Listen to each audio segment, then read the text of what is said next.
Hey everybody, welcome to the Rochester Real Estate Show. This is a special one, joined by now licensed real estate salesperson Shane Allen. Yes.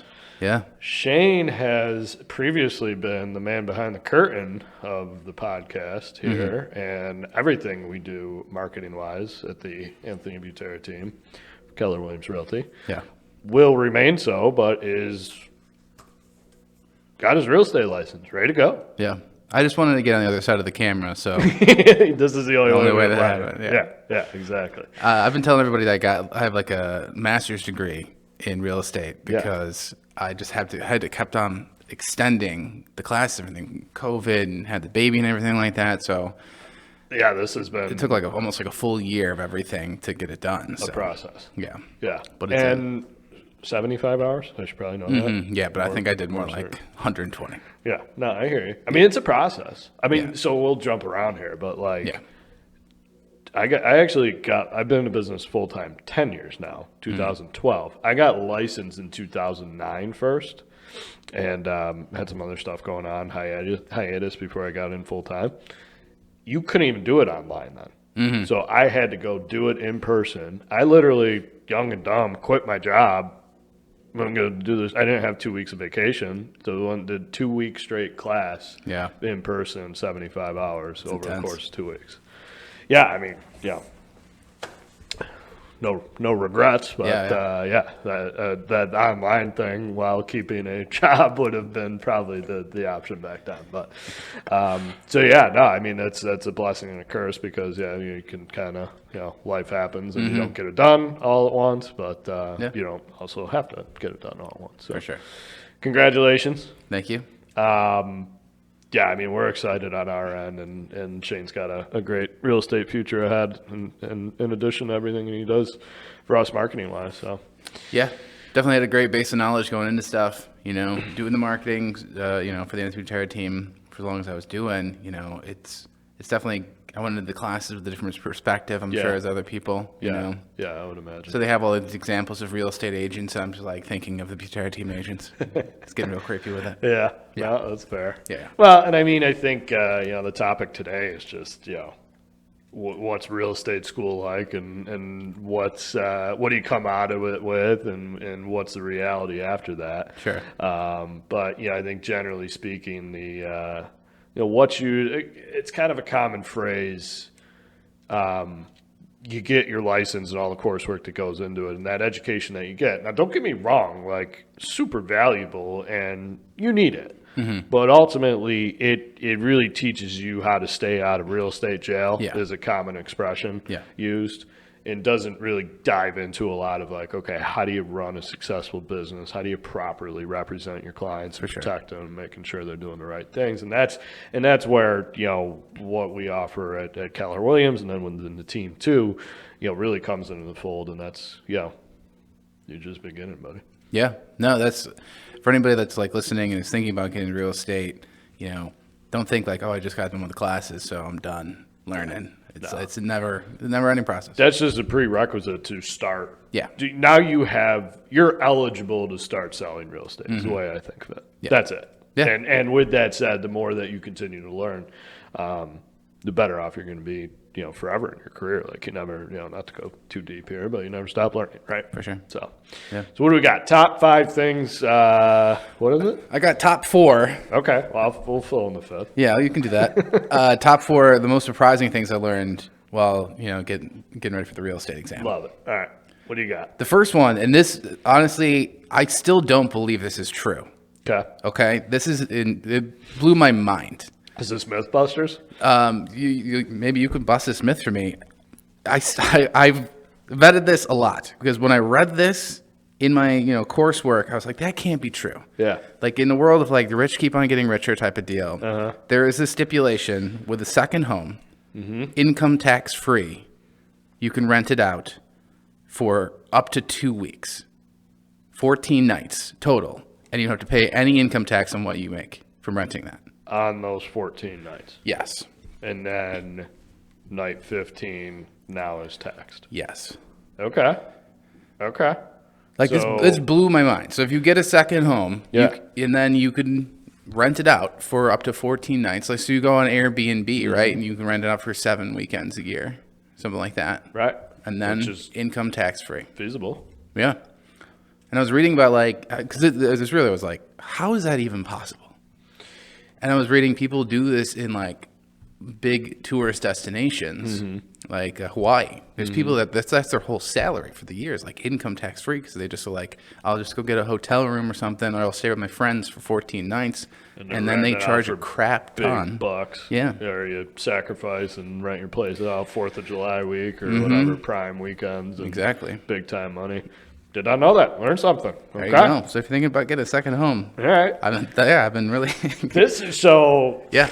I mean, who knows? They might have covered that in the class that I took, but this may be evolving. The coursework may be evolving to have even more detail. Mm-hmm. So, all right, cool. Now, I mean, that's good knowledge to have. You know, here's the thing: as you know, now a professional in this industry and representing people, you know, here's how you got to handle this. It's like, hey, this may be a thing. You got to get with your CPA. Oh, yeah. Because you know, however the hell you're filing the taxes, like I don't know, this is generally a concept that could be in play. FYI. Especially because, like, with the second home, still considered personal residence, so the owner can deduct mortgage insurance and property taxes on it. Got still it. Yeah. getting income Cool. tax All free. right. It's crazy. All right. 2. Another stuff just about property tax in general, you Yeah. know, as a new homeowner and everything like that. So I was like, as I was going along with all this stuff, I'm like, oh, yeah, property tax. It's American as apple pie. Property taxes, I didn't know this, have been around since the 13 colonies. That seems crazy that they were like, we're all coming to this country, and the first thing we got to really make sure to do is get some property taxes out of people. Sure. Way back in the day. New York, obviously, here in Rochester, that's a big topic, property Yeah. tax. New York is ranked 6th out of 50 states for property tax as a percentage of median income. 6 out of a percentage of median income. Yes. Okay. Yeah. But it's got to be, I mean, it's got to be a higher ranking than 6 in terms of like overall tax rate for a state. I don't have that number, but yeah, I would think. that 'Cause, checks I mean, out. California, New York, I mean, maybe like Hawaii or something like that is up there too. But Yeah, I'd be surprised if we're not in the top 3. sure. 6 out of median income. That tells me that New Yorkers make a lot of money, Sure. right? Pension. At least to bump that up the list to, you know, outside of the top 5 slightly. 100%. Okay. But, and as much as, you know, we complain about it, just like property tax, that's the good tax, right? That's the one where when we talk about taxes, when we think about taxes, we're like, it's going to schools, it's going to firefighters, it's going to cops and roads. Yeah, I don't even think like double-edged sword isn't necessarily the term. You know, you bitch about it here locally if you live in it, especially if you live in areas or price points where the taxes are high. And especially once you dive into like comparatively speaking and you're talking with your, you know, brother-in-law who lives in North Carolina or Florida or whatever, and they're like, I've got a $700,000 house and I pay $2,500 a year in property taxes. That stinks. Yeah. But think of it this way. Actually, I was talking with somebody recently and it, you know, kind of dawned on me, like, just think of what we have to do with snow alone Sure. in this market, Yeah. right? And the trucks and the labor and the salt and everything else to keep our roads safe, right? Yeah, that's why you always hear about in the South. Yeah. They get a 1 inch and they're it's shut done down because they have nothing. Yeah, nobody knows how to drive. Exactly. But more so, like, yeah, they're not salting the roads, they're not plowing them. So, like, yeah, when nobody knows how to drive and there's roads that aren't maintained, don't go out. Yeah. So, you know, that's a cost. And then, yeah, I mean, our schools are rated pretty good, comparatively speaking, to a lot of markets. Yeah. We you know, we've got a lot of infrastructure to keep up with here in the state in general. And I don't know, I guess falls in the term you get what you pay for. For sure. Yeah. I mean, I pulled the stat. This is from 2009. Okay. But this was school districts outside of New York City levied $28.87 billion in property taxes. And of that, 62% was levied by the schools. So just to give you an idea of how much of that Sounds, yeah. is going to the schools and how much the schools are asking for. Yep. Yeah. Yeah, I mean, it's a thing. Yeah. You know, my brother's a teacher down in Florida, and he talks to me about, you know, quality of schools in comparison, because he grew up here too, and, you know, in comparison to up here, and it's definitely a thing. Yeah. So I mean, you know, if you're from here, used to the schools, have your kids in schools, and then you relocate, I'd be willing to bet, depending on where, of course, but I'd be willing to bet you're probably sending your kids to private school. Sure. If you're, you know, have the expectation of, you know, you're moving from Pittsford here with a top-rated school district in the nation, right? And then trying to get something similar elsewhere, like, yeah, the public school system may not be it Yeah. for your liking anyway. So, Gonna be a culture shock down in Arkansas. yeah, I don't know. Make some good barbecue though, right? Sure. All right, was that 2? That's 2, yeah. Love it. Number 3 was with new construction, just the amount of stuff that comes with a warranty on it, and just the level of it as well. Like construction, it's the construction defects covered for a year, right? Yeah. Plumbing, electrical, heating, cooling, ventilation systems, that's 2 years, right? And then material defects are covered for 6. So, Standard home yes. warranty, new construction. Yeah.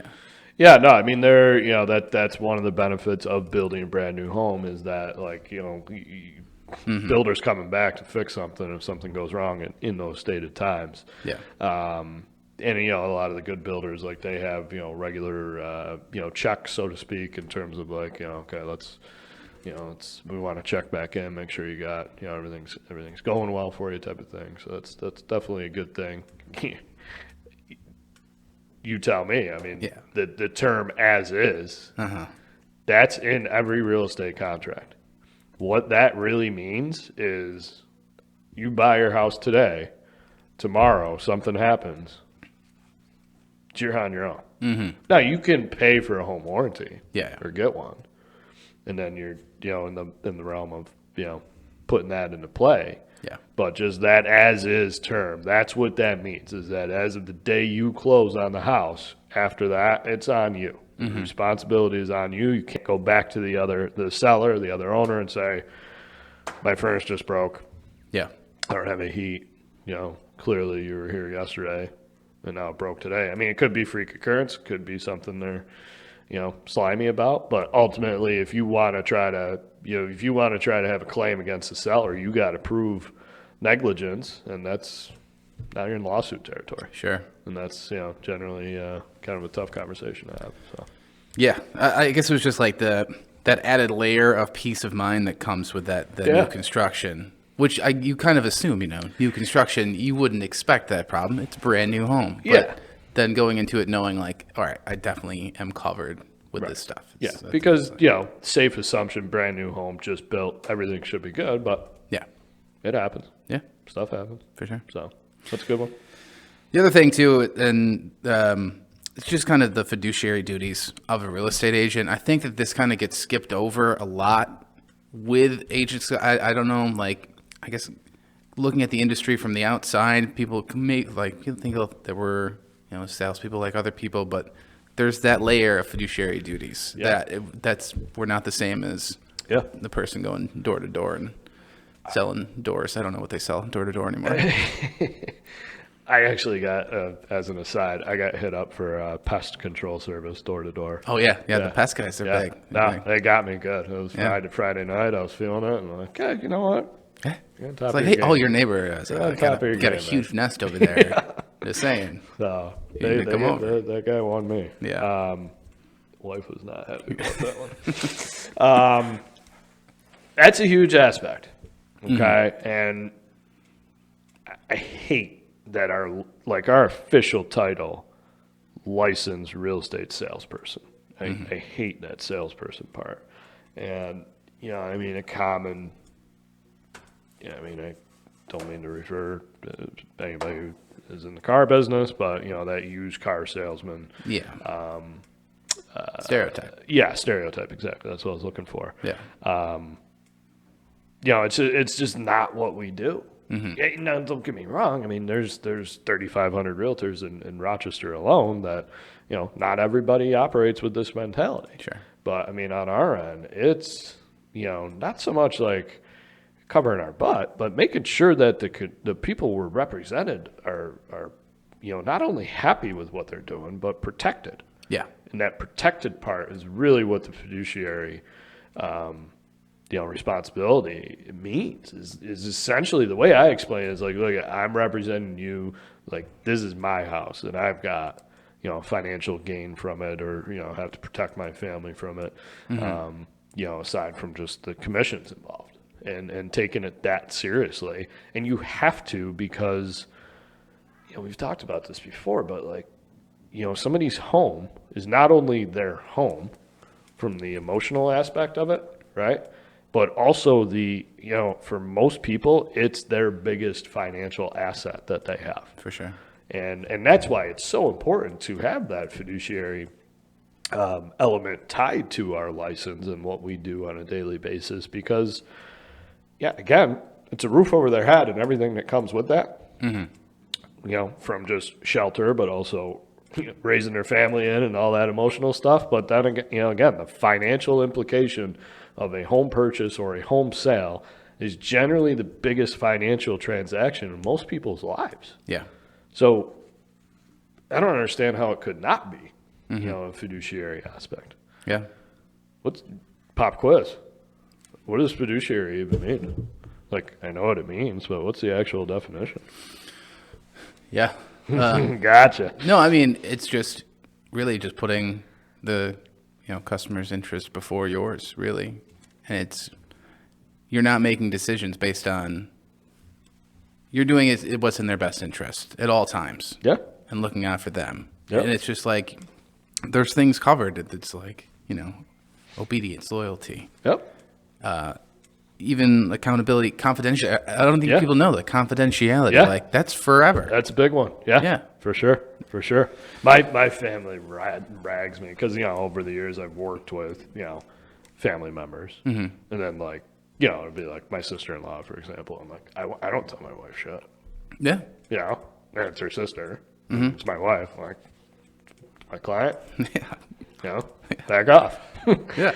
Quick Google, fiduciary involving trust, especially with regard to the relationship between a trustee and a beneficiary. Mm-hmm. A trustee, yeah. It's definitely a word that's getting, pushed a lot with marketing and advertising for like financial advisors, where there's definitely people that do that stuff and they don't have that, but this is built in. We have to have it. Yes. Licensed, you have a fiduciary responsibility. Yes. It's called an agency agreement that's part of every contract. That's the highlights of that, so to speak, are built into that. Mm-hmm. In the financial advisor conversation, I'm not an expert on this topic, but and I don't know the difference in terms, so I apologize in advance, but like, there's certain financial advisor type roles where you're not a fiduciary, and there are others that you are. Yeah. So that's just like, you probably want a financial advisor that has fiduciary responsibility. You want to make sure. Yeah, exactly. So, but no, that's important. I mean, it's huge. It's just anybody getting into the business or in the business period, you need to understand that. And if you don't, you're probably not going to have success long term, because that'll probably catch up and bite you in the ass. For sure. Right? Yeah. So that's good. Yeah. And just like the sheer amount of just along with this, of like how you are as a consumer, you're covered, even if just on the back end of things, with how many laws are on the books, like with housing, just throughout the years, with discriminatory practices and everything like that. It's very highly regulated. Yep. Yeah. For sure. As it should be. Definitely. I mean, I'm sure you got into this in the coursework, but just everything that's happened, through the years, through, civil rights movements and things of that nature that have led to the, fair housing laws that are in place, for example. Like, if you look at the history behind that and redlining and things of that nature that's happened, way back, that, led to I mean, I'd say it this way, but things, the way that they are, what's evolved from it. Yeah. It's a legit element of, our society and our profession, and therefore that's why it's needed and why it's so important. For sure. And why, as an agent, you have to take it seriously. So, yeah. Yeah. What else? That's what I got on my list. Those 4? That was 4. All right. So I got to rewind 13 years. I remember learning, like, the difference between a townhome, a condominium, a co-op, and, like, relating that to, like, because we don't really have, like, New York City style buildings here where, high rises and all that with, apartment ownership or condominium or co-ops. Yeah. That's, frankly, I'm glad we don't have to deal with that here. It's just a whole different animal, but there's, this is good for me because there's a whole, like, it's probably good. And that's, it's good that they make us do every 2 years, we have to do continuing education. It's 22 and a half hours. It's good to get these refreshers out there because it really does help, your representation or your knowledge, just everything involved with the business. It's good to get out there. So, Yeah. What's the plan here? Ready to rock, huh? Ready to go. Shane Allen, agent, ready to help. I'm excited for you. Yeah, man. I'm excited for you. That's the show. Thanks for joining us. We'll have you on again, and otherwise, get behind the curtain there. Yeah. Thanks for tuning in, guys. Rochester Real Estate Show. Shane Allen, agent and marketing director with the Anthony Butera team at Keller Williams.